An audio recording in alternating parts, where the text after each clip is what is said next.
Hello everyone, I am Tacet, and before we get into this video, let me know what you think of the audio. I ended up changing it some people said it was a bit too quiet, so I believe I have fixed that. Let me know if I have, let me know if it's too loud.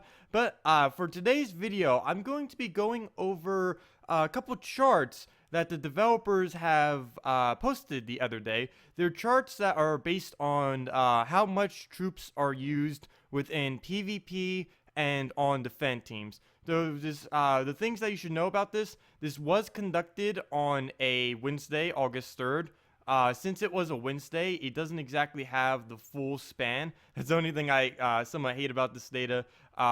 They didn't do it on a Monday. Mondays normally have about 20 to 30% more people playing on it. I guess they didn't do that because of people tend to use the new troops on Mondays. But let's just get into it.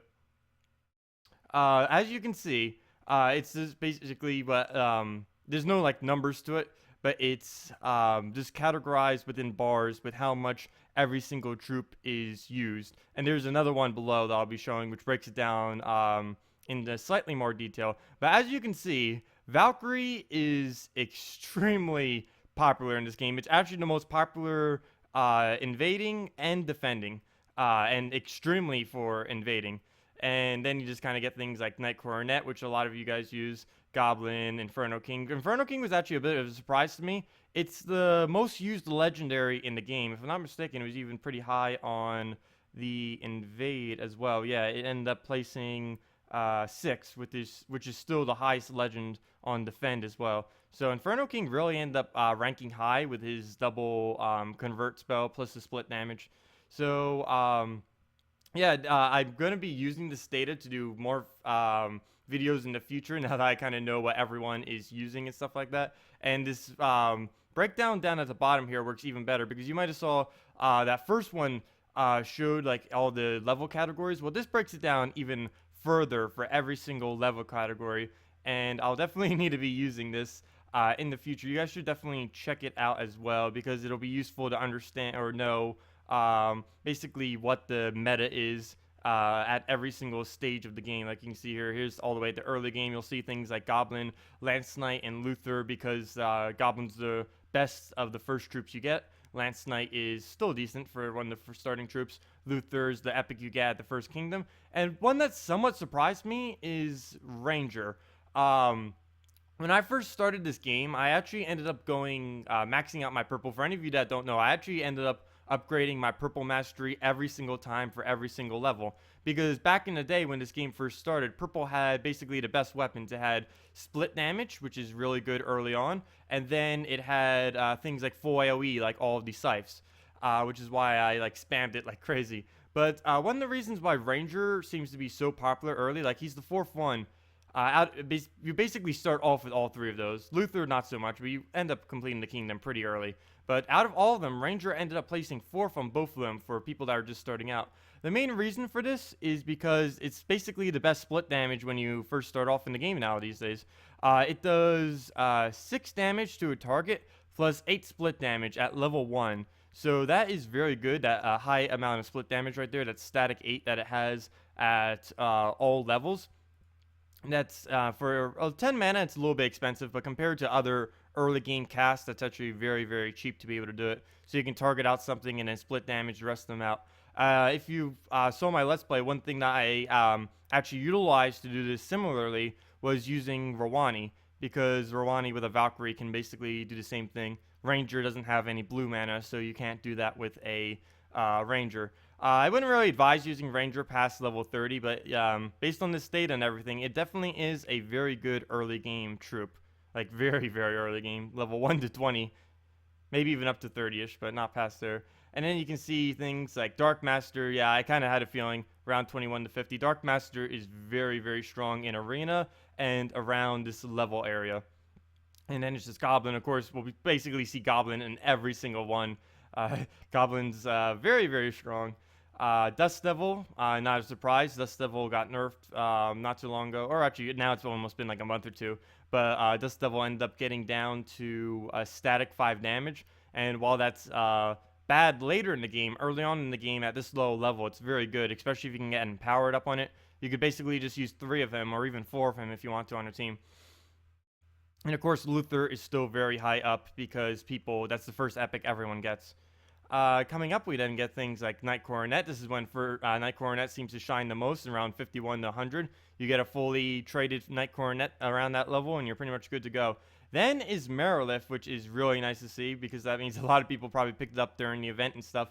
Merilith is very, very, very powerful. Level 100 and below, and pretty much all throughout the game, but especially 100 and below, because Merilith, she does 6 true damage and gains 6 attack at level 1. Like, the only thing that she actually scales as she levels is how many gems she destroys. So, she does the bulk of her ability without any leveling at all. So she can be very, very powerful, especially if you get, like, 2 of her and some kind of mana creator to go along with her.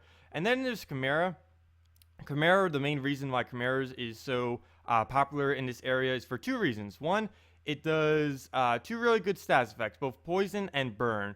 And the other thing is, most people around this level area, they don't have things traded enough that they really have burn immunity. They likely won't have poison immunity. They probably won't have a cleanse on the team.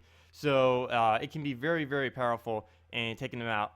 And then there's Valkyrie. Valkyrie is starting to make its first appearance, as you can see here, and more towards the top area, because people are starting to realize around this level, it's like, oh, we can just use a Valkyrie and get a bunch of souls. So this is when Valkyrie really starts. And then we go down a little bit, and then by level 100, pretty much everyone realizes, oh, we have to use Valkyrie now if we want to be able to level everything. So there goes Valkyrie, just spiking all the way up. Knight Coronet, of course, is still very powerful, so people keep using it. Plus Valkyrie with Knight Coronet works, so that's why it's pretty popular. And we start seeing the first appearance of Inferno King, which I'm actually really surprised he ended up making it up this high.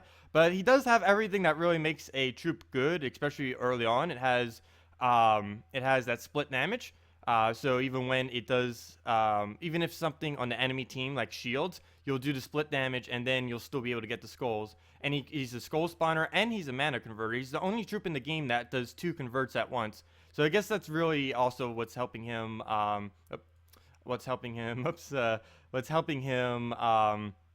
Really become popular in this game. And then of course Crimson Bat coming in. Crimson Bat I was actually expecting to be the one above Inferno King, especially Crimson Bat recently got a buff. He used to only do 8 HP whenever he casts. Now he does 16. So that combined with all of the true damage that he does can be very, very powerful.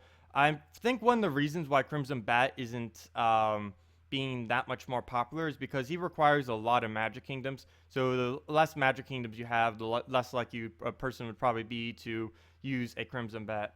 And then as we start getting to 200 to 500, of course, Valkyrie is still all the way at the top. Inferno King, again, still all the way up here. People probably using it with mauls or any kind of anything just to be able to tear through the enemy team. And then the first appearance, again, of Queen Mab.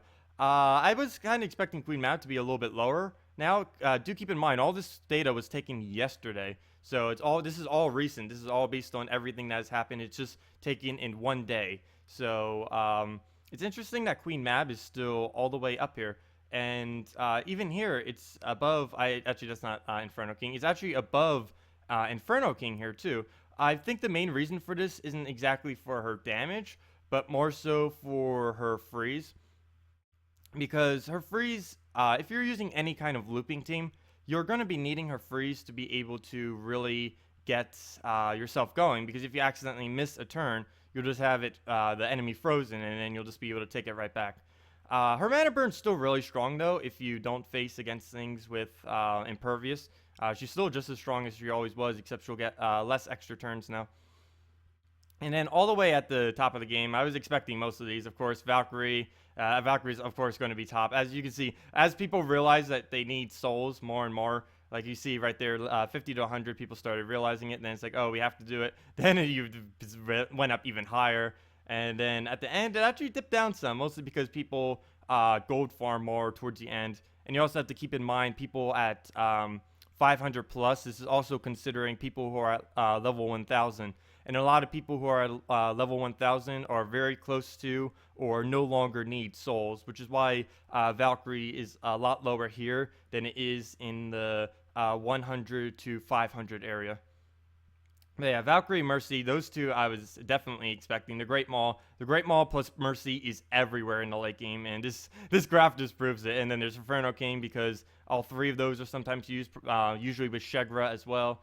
And then of course Queen Mab, very popular still for the freeze and for the mana burn. Gorgotha because everyone wants to counter things like the Maul skull damage and Inferno King skull damage and stuff like that. And there's the Shegra that normally goes with the combo of Mercy, Great Maul, and Inferno King, and then just keeps going from there. I was actually surprised, and then Bone Dragon, of course, system too. But then Crimson Bat's actually a little bit low. I was expecting Crimson Bat to be a little bit higher, especially since 2 to 3 Crimson Bat casts tend to pretty much team wipe any enemy, but especially with the buff. But I guess he's kind of been balanced out a bit because I know with where is he? Emperor Corvash. Where did he? Yeah, there he is. Emperor Corvash is 2 down because Crimson Bat with Emperor Corvash is one of my favorite teams right now. I was actually surprised it wasn't higher up on this list.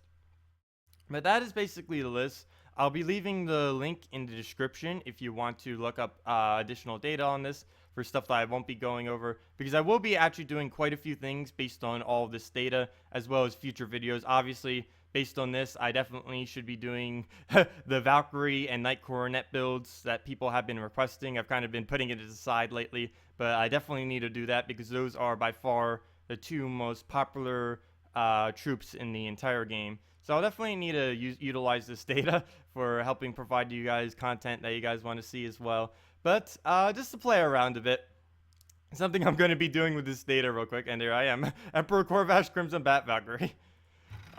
Just to play around with the data a bit, I have the 4 most used PvP and the 4 most used defense in the entire game. I just made them in order of what they were on that list, and I'm just going to use them real quick to see how I can do with invade real quick with them.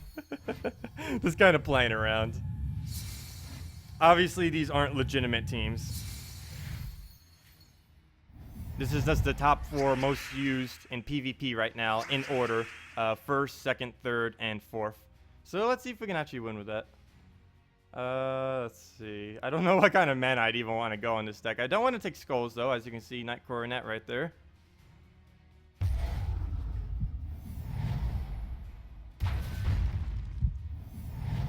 And let's see. Take some of these purples. It looks like we're almost just going to be getting Inferno King up at this rate. Surge.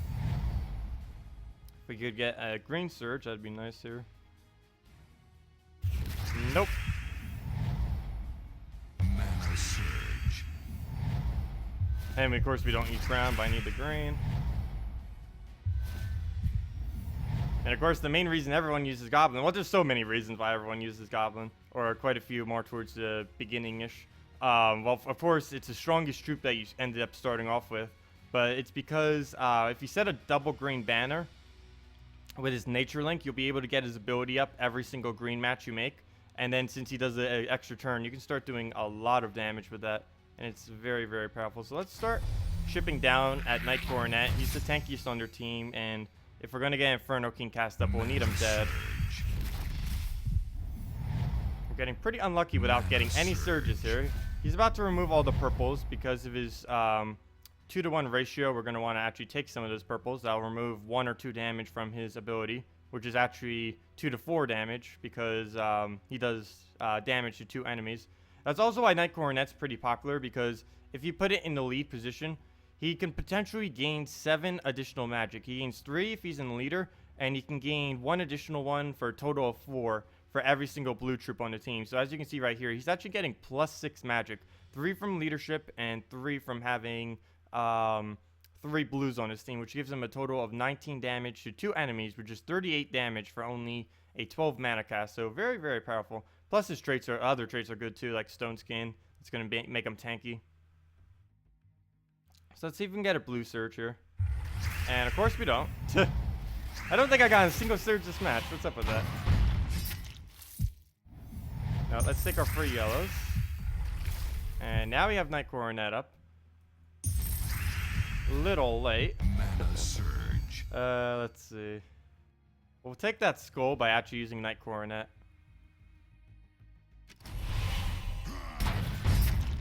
Mana surge. And we have Valkyrie up now. We can use it right on those reds. We can use it on green, but we won't get an extra turn. We get a lot more mana that way, but we don't really need a lot more mana. Let's see. Yeah, I'll use it on the reds right here. See, that way we'll be able to take the green after, I believe. Let's see. Wasn't there a way I could do it? Yeah, right there. Like that. Take our greens. And right here we have a couple options. I think I'm just going to take out the Knight Coronet with the Goblin. And then we'll just get right into our Knight Coronet. And there you can see the back troops almost dead. That's also why Knight Coronet's pretty popular early on. Because it can backshot the last troop. And of course, the lower the level you are, the more likely the back troop of the enemy team will be fairly weak. Because a lot of people, when they're building early on in the game, they build their team basically with their strongest up front, and then it starts getting increasingly weaker towards the back. But then they leave, most people early on leave like their most vulnerable troop in the back line, which is really bad because things like Knight Coronet will just completely destroy it. So we gave it greens there. It doesn't matter though because it doesn't use it. I saw them there. And it'll convert us some purples, which we kind of need. Unfortunately, there's no way I can take a purple match anywhere's on the board. Let's see. Is brown really all we can do? I don't even use that color on this thing. On this most random team ever. Individually, every single one of these are good. Together, not so much. Well, our Valkyrie just survived with 1 HP. We can take purple. I'll probably just let it. It's gonna die to poison anyway, so we might as well kill it now. And there's our extra turn. We'll actually lose the extra turn, and we don't have anything on this team that uses red now that Valkyrie has died. So we might as well just take that.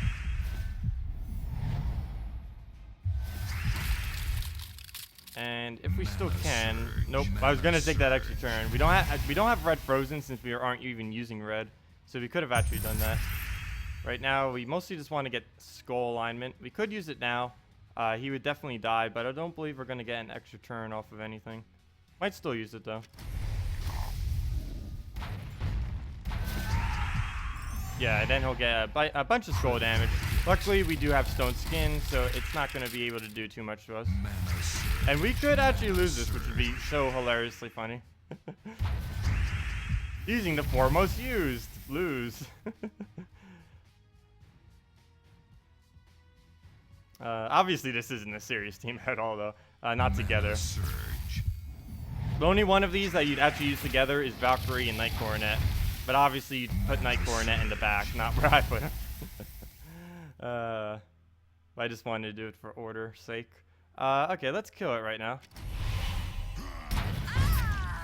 And we're denying the purples that Shadow Dragon is using as well whenever we cast that. So we'll just take these skulls, and next damage source will kill it, and that will be a goblin. It is frozen, so it would lose its extra turn. But we'll be killing him anyway, so it doesn't matter that we're losing the extra turn. And of course, Knight Coronet is ridiculously tanky. He hasn't even died yet after all that skull damage. So those are the 4 most popular troops that are used in evasion. Obviously, don't use them all together. That's not a good team. But I'll be doing videos in the future just going more over specific troops that are used a lot, like all of these. And now for fun. Oh, there we go. There's the overused Valkyrie, Mercy, and Crimson Bat.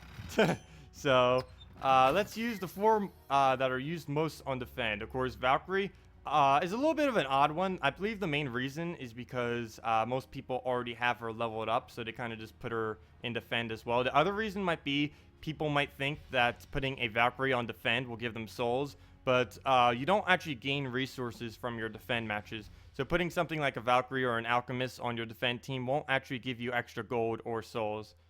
So keep that in mind. Goblin, of course, is pretty obvious why.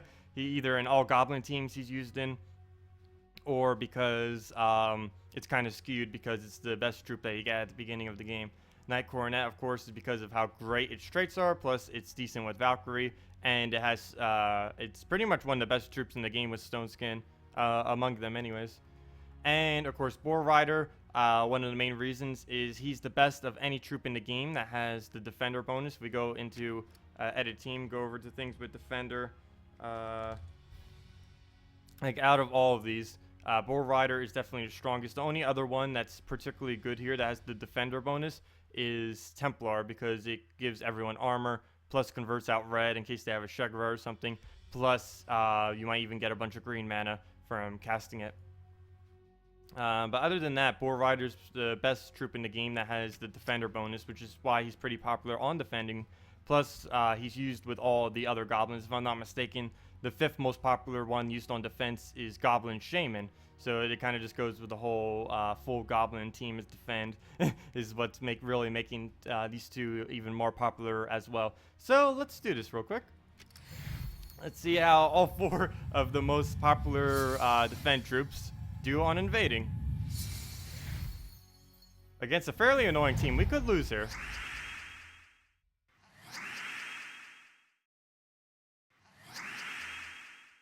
Come on, give me my turn. Stop doing the bonus. Okay. Well, we already got our goblin up. And plenty of mana. Right off the bat, I'm going to be aiming at this bat. It's going to be healed, but I want to make sure it dies soon. Okay.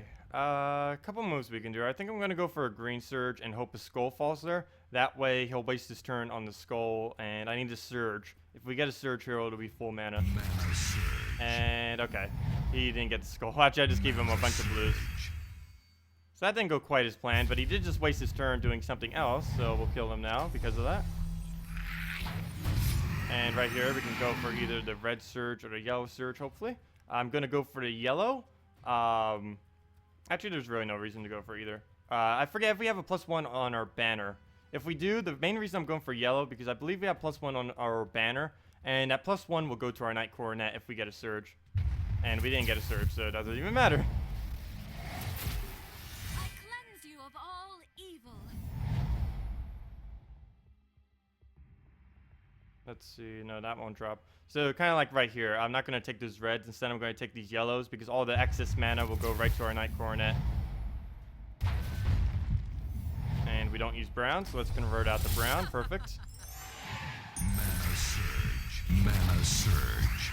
And make sure whenever you have extra turns to use those extra turn abilities first. Let's see. First off, we're just gonna basically just pile everything on the first troop. Just make sure to watch out if you're frozen or something, or else you will lose those turns.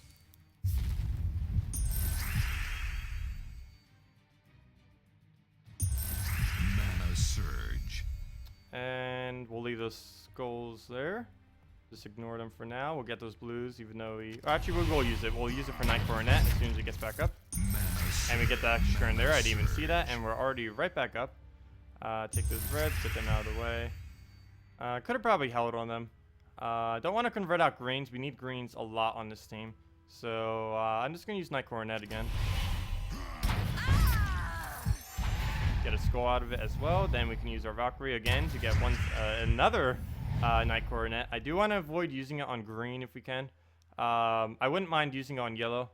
Not the best of moves. We could do it on brown, but we're not going to get that much mana out of it. But I do see some over there. So we are going to actually go for brown. We can take it right there or there. So I'll take that. We'll get the surge and now fill up my coronet. And there's only 2 purples on the board for 1 extra damage, but I will take it regardless. That will give him the reds and the skull, which will kill out our Valkyrie, which also means, keep in mind whenever your Valkyrie dies or anything that has the Necromancy or Necromancer, whatever it's called, trait, you don't get that 50% anymore. It actually has to survive to be able to get the 50% bonus that it gives. Mana surge. So you, despite what this video is of just random teams, you should never put your Valkyrie in your first slot ever. It should be either second or third slot usually.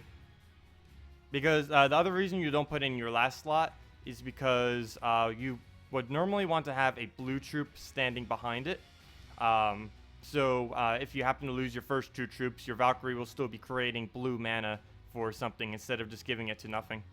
Mana surge. One of the reasons why I thought Bat might be a lot higher than it was on these graphs is he does gain 16 life at all levels whenever he casts, which is quite a bit of life. That's not a small amount at all. So he can heal up very, very quickly. I was just expecting him to be a bit higher than he was, but it could also be that people don't really have him as well. But that's pretty much the match right here. We'll just be able to spam everything on it because goblins with all of their extra turns. Which is why they're so popular. And then, boom. Yeah, all Marauder teams used to be very, very, very popular. And they still are fairly early on in the game, just using a 4x Goblin team. Because the AI works really good with just all extra turns when you have it on your team, just full extra turns on your team. Because the AI can't really mess up extra turns. Because when they use some abilities like Night Coronet or something, they might mess that up. But with a Goblin, there's really no way they can mess it up because they automatically get an extra turn as long as they are not frozen. So yeah, that basically do it for this video. Leave a like if you found it enjoyable. I will be doing more content, diving deeper into this data. I'll be doing things like Valkyrie builds, Night Coronet builds, and other things related to this data.